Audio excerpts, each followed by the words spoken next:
안녕하세요. 이우영입니다. 우리가 매 학기 시작할 때마다 이제 조편성이라는 걸 하죠. 요즘 이제 옛날과 달라서 수업할 때 교수님 혼자 하는 게 아니라 조활동 같은 것을 이제 많이 하기 때문에 조편성, 뭐 우리가 이제 팀 빌딩이라고도 이렇게 이야기를 하는데 매 학기 하고 있습니다. 그런데 이 조편성은 정말 잘해야지, 잘못하면 한 학기 내내 수업 전체가 좀 다운되기도 하고요. 학생들 입장에서도 조편성이 잘 돼야지 한 학기가 행복하고 학습 성과도 나죠.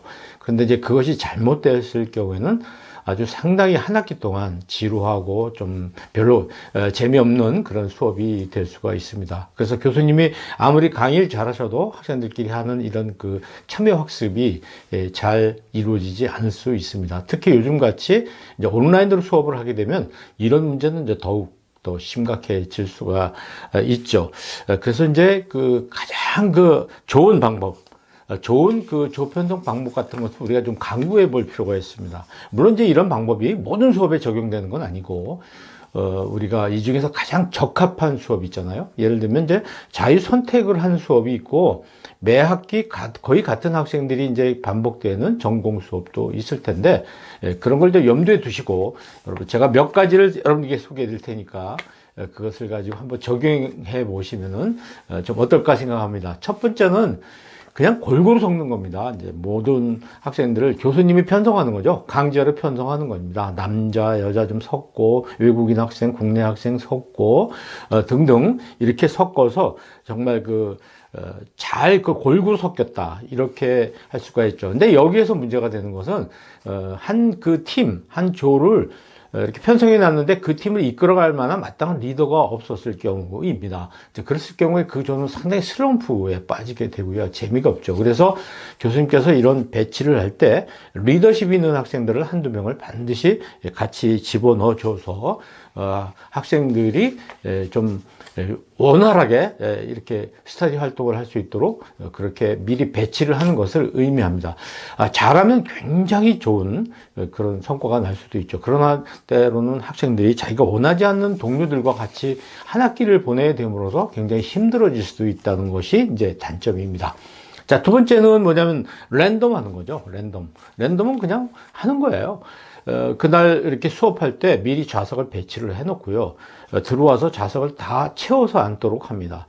그러고 나서 끝난 다음에 그냥 그걸 조로 편성을 하는 거죠. 1, 2, 3, 4, 5 이렇게 조 이름 정하고 이제 그랬을 경우에 이제 아까 말씀드렸던 그 좀 리더십이 있는 학생이 빠질 경우가 있지 않습니까? 이제 그런 경우에 상당히 그 어려움이 있죠. 이제 저도 그 외국인 학생들하고 이렇게 해봤는데 외국인 학생들은 외국인 학생들끼리 또 조를 편성해보고 그 학생들을 골고루 조별로 나눠보고 했는데 뭐 상당히 이렇게 해도 저렇게 해도 쉽지 않은 그런 상황입니다. 자, 이제 세 번째는 좀 조를 편성하지 않는 거죠. 우리가 이제 그 좌석을 배치한 다음에 그냥 입장해서 그날 입장한 입장에서 앉은 조가 그냥 오늘의 조입니다. 이게 좋은 점은 뭐냐면요. 그날 모였던 친구들 모두가 새로운 친구들이잖아요. 우리가 조편성을 하면 조원들끼리 외에는 교류할 그런 그 기회가 없지 않습니까? 그런데 이제 이렇게 하면 매주 이렇게 좀 사람이 새로운 사람들과 사귈 수 있고 그렇습니다. 이건 학생들에게 굉장히 메리트가 될 수가 있어요. 좋은 어떤 그 효과가 날 수도 있습니다. 그러니까 이런 것은 한번 우리가 새롭게 시도해 볼 만한 것이죠. 특히 이제 온라인으로 하게 되는 경우에 줌에는 뭐 소회의실이라는 게 있으니까 자기가 들어가고 싶은데 그냥 들어가게 하는 거죠. 그래서 그 조에 들어가서 뭔가 대화를 나누도록 하고 스터디 활동을 하도록 하면 나름대로 거기서 자연스럽게 리더가 이제 이렇게 나와서 이제 자기가 헌신적으로 이렇게 일을 하기도 합니다. 자, 이제 네 번째는 좀 자유롭게 하는 건데요. 좀 뭐라 그럴까요? 공통점 있는 사람들끼리 모인다고 할까요? 이건 좀 어떨까 모르겠습니다만은 김씨는 김씨대로 보는 거죠. 김씨가 많으니까 뭐 한 두세 개 조가 나올 수도 있고요. 또 이씨가 나올 수도 있고요. 그렇습니다. 물론 뭐 숫자가 안 맞으면 조금 더 늦게 지원한 친구는 다른 조로 이렇게 가면 되겠죠. 또는 뭐 전화번호 끝자리가 1인 사람들끼리 모여보라고 그러고 9인 사람 모이라고 그러고 이것도 굉장히 재미있습니다. 정말 랜덤 샘플링이 될 수가 있어요. 그리고 그날 복장 가운데 좀 공통적인 게 있으면은 그 공통적인 부분, 예를 들면 이제 저는 이제 체크 무늬 아닙니까? 오늘 이 체크 무늬와 같은 옷을 입은 사람들끼리 모이게 하고, 또 제가 어찌 보면 체크 무늬지만 색깔이 약간 녹색이 있거든요. 또 청색도 있고, 그러니까 색깔이 같은 것이 있는 사람끼리 모여보고 하면 융통성이 있게 여러 조를 나눌 수가 있겠습니다.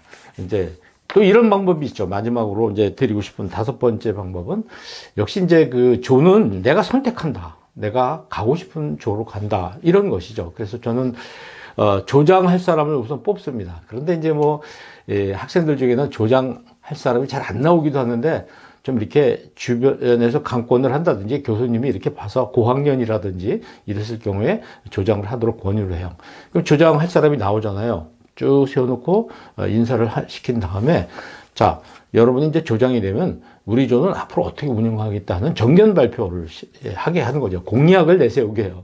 그럼 굉장히 재미있게들 합니다. 아, 저희 조에 들어오세요. 저희들의 조에 들어오면 저희 삼촌이 요 앞에서 식당을 운영하시는데, 제가 이번 학기에 적어도 한 서너 번은 여러분 그 조로 가서 식사 한번 할 수 있도록 해주겠습니다. 또 어떤 분은, 아, 우리 조는 우리 조에 들어오시면 제가 아침에 일찍 일어나기 때문에 꼭 알람을 하는 서비스를 해주겠습니다. 라든가, 뭐 이런 뭔가 자기 공약을 내걸게 되잖아요. 그럼 나름대로 학생들이, 아, 저 조에 들어가고 싶다. 이렇게 이제 생각하게 돼 있어요.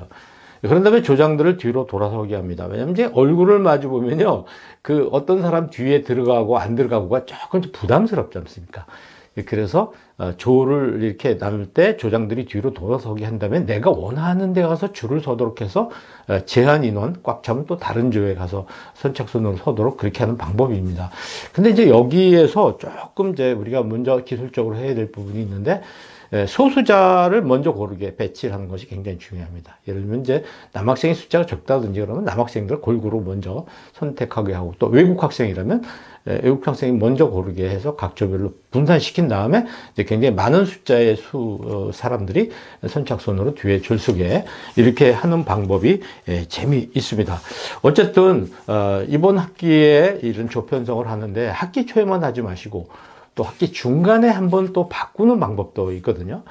그랬더니 뭐 여러 가지 그 반응이 나와요. 오늘 저는, 아니, 우린 굉장히 이렇게 친하게 지금 지내고 있는데 이거를 깨면 어떻게 됩니까? 교수님 계속 할 수 있게 해주세요. 이런 조가 있고, 어떤 조는 잘 됐습니다. 그러지 않아도 나 조원들이 마음에 안 드는데 다른 조로 가고 싶습니다. 이제 이런 생각들을 하고 있습니다.